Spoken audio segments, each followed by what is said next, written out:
The digital Circus characters are terrible shots. Right, so I was rewatching episode 6 for my long-form video on the episode when this line caught my attention. What a game!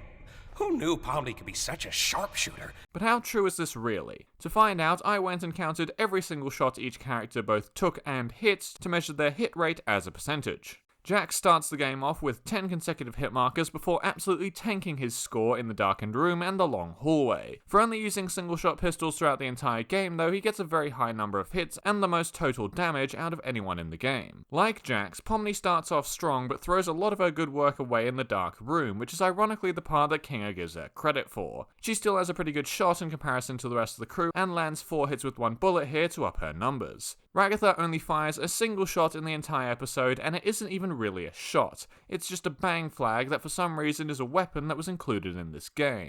If you're being really generous, you might give her the hit credit for this shot, but Jax pulled the trigger, so Ragatha gets a not applicable for her score. Despite Kinga's competence with firearms and his incredible trigger finger that manages to fire off 11 rounds in less than 2 seconds, Kinga is actually horribly inaccurate. The only hit he manages in the entire episode is the one that ends up killing himself. Zubal's hit count was a little bit hard to quantify thanks to her final act mad bullet spray that defies all laws of physics. From some frame-by-frame analysis, I was able to find that there are about 20 bullets visible on every frame where they shoot Jax. This can be assumed to be constant until they stop shooting. Each bullet remains visible for roughly 3 frames before impact, so extrapolating that over the 8 seconds that the guns are fired gives us a total of 1,600 rounds. I mean, I knew the mags were deep, but come on. Of these rounds, roughly 5 in every 20 appear to hit, which doesn't give Zubal a great score, but it must at least make Jax and Pomni hurt. Gangle is perhaps the most disappointing to me. She has the only gun with bullets in it in this very narrow hallway, and somehow manages to miss every single shot she takes to give her a score of 0%.